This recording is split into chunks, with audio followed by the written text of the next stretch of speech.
Ravi de vous revoir, j'ai regardé quelques animés et j'ai réussi à en dégoter 4 pour vous. Il y aura tout ce que vous voudrez, toute la recette du bon animé a été respectée. Mon nom est toujours Oshio, comme d'habitude le petit like ça fait plaisir et ça aide beaucoup. Et mettez dans les commentaires lequel des animés vous a le plus convaincu. Bref, vous êtes là pour les animés, alors c'est parti. Allez, on commence avec une petite pépite, il se nomme Otherside Picnic. L'histoire prend place dans le monde moderne où il existe de mystérieuses portes permettant ainsi de voyager de l'autre côté, d'où appelé aussi un monde parallèle, le Verse-Monde. Toutes les légendes et l'histoire urbaine qui existent sont bel et bien dans ce monde, qui, vu comme ça, semble terrifiant d'y aller. Et pourtant, quelques personnes osent s'y aventurer. Nous, on va suivre Sorao Kamikoshi, une universitaire qui se retrouve à explorer l'autre côté mais frôle la mort avant d'être secourue par une fille nommée Toriko Nishina. Les deux se nouent d'amitié et commencent de plus en plus à explorer ce lieu si mystérieux mais dangereux à la fois. Dangereux car dans ce monde, de nombreux monstres et des pièges s'y trouvent comme des glitches. Et si vous avez le malheur de toucher un glitch, eh bien vous êtes directement désintégré. Yes, cool l'ambiance. Ce que j'ai bien aimé dans l'anime, c'est ce nouveau monde qui est très intriguant et ça nous donne envie d'en savoir plus. C'est pour cela que l'anime n'est pas ennuyant et qu'on en veut toujours plus et toujours savoir la suite. Plusieurs questions peuvent également se poser à nous. Est-ce qu'à un moment, elles vont devenir des pros de ce monde comme des sortes de guides? Vont-elles survivre? Ça paraît bête, mais vu les monstres qu'il y a, je pense qu'on est légitime de se poser la question. Tant de questions qui ne demandent qu'à être répondues, c'est pour cela que je vous invite à aller regarder Otherside Picnic. Il touche pour genre action, aventure, fantasy, mystère, science-fiction, shoujo, ai, shonen et pour thème autre monde, filles et pistolet, survie, univers alternatif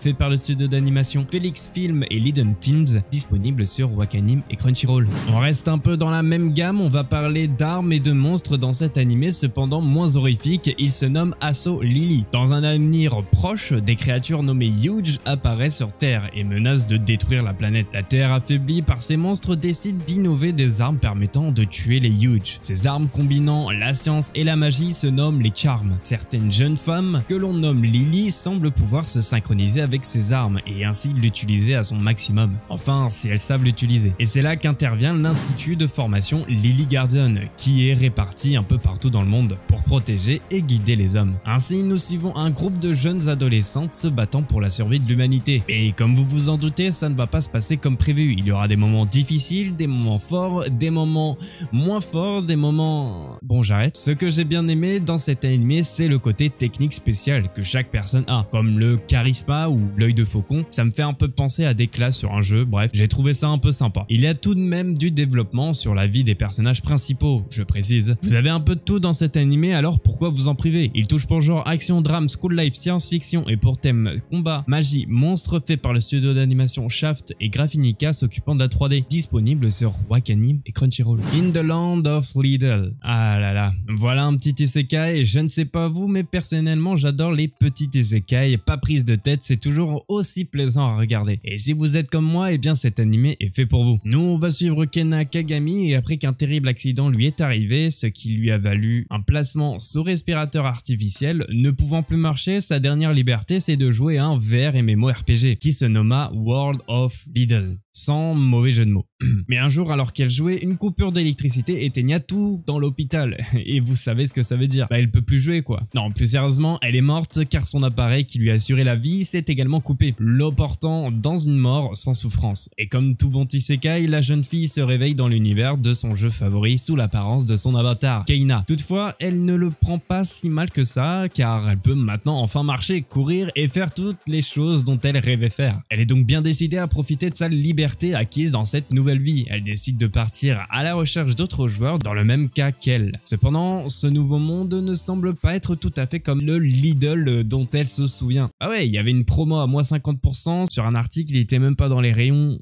Non, plus sérieusement, il y aura quelques changements perturbants au début et donc elle devra de nouveau s'y habituer. Et c'est comme cela que nous allons la suivre entre découverte du monde, des personnages et des événements qui aura lieu. Cet animé a tout pour plaire aux bons consommateurs d'isekai. Il y a cependant pas d'événements promettant la la fin du monde. Disons que dans cet animé, tout se règle assez facilement. C'est une vie plutôt paisible, donc ne vous attendez pas à un univers sombre et triste. Ça reste paisible dans l'ensemble et c'est sans prise de tête. Il touche pour genre action, aventure, drame, fantasy, shonen et pour thème autre monde, magie, monde virtuel, réincarnation, fait par le studio d'animation Maho. Film disponible sur Crunchyroll. Isekai Oji-san. Bon, celui-là, il est peut-être un peu plus connu que les autres, mais il est assez original. Il mérite donc sa place dans ce top 4. Et je vous avouerai que quand je l'ai regardé, je ne m'attendais pas du tout à ça. Nous, on va suivre l'oncle de Takafumi qui est resté dans le coma pendant 17 ans après avoir été renversé par un camion. Un jour, il se réveille et il déclare à Takafumi que pendant tout ce temps, il était dans un autre monde et qu'il a même appris à utiliser la magie. Et donc, c'est une sorte d'isekai inversé. Il ne se fait pas aspirer dans l'autre monde, mais il est renvoyé dans le monde tel que l'on connaît, avec toutes ses capacités de magie, etc. C'est alors que Takafumi, n'en croyant pas ses yeux, l'héberge chez lui pour vivre avec. Ouais, ça paraît assez logique. Mais surtout pour en savoir plus, comment c'était là-bas, qu'a-t-il fait, etc. Tant de questions que nous et Takafumi sommes légitimes de se poser. L'anime se tourne plus sur de la comédie que sur des batailles stylées, et en même temps, il n'y a pas de dragon dans le monde réel. Donc pour ceux qui voulaient un isekai basique, eh bien je pense pas que ce soit l'anime qu'il faut choisir. Les problèmes, c'est que Takafumi est tout de même jeune et l'oncle n'a pas de travail. Ils vont devoir trouver un moyen de gagner leur vie. Nos deux protagonistes se confrontera avec le choc de l'avancement technologique, etc. Bref, que des blagues à en mourir. Il y a un mot après, mais je sais plus trop c'est quoi. Bref, si vous voulez un animé récent avec de l'humour et avec une petite touche de isekai, alors c'est parfait pour vous. C'est comme la petite cerise sur le gâteau. Bon allez, il touche pour genre action, aventure, comédie, fantasy, isekai, seinen, slice of life et pour thème autre monde, magie, fait par le studio d'animation Atelier Pontark et disponible sur Netflix. Voilà mes petits loups, c'est la fin de cette vidéo. N'oubliez pas le like, le partage, l'abonnement, bref tout ce que vous savez, ça fera extrêmement plaisir. En plus, il y a de gros projets qui arrivent, alors tenez-vous au courant, la petite cloche. Moi je vous dis à jeudi prochain, salut!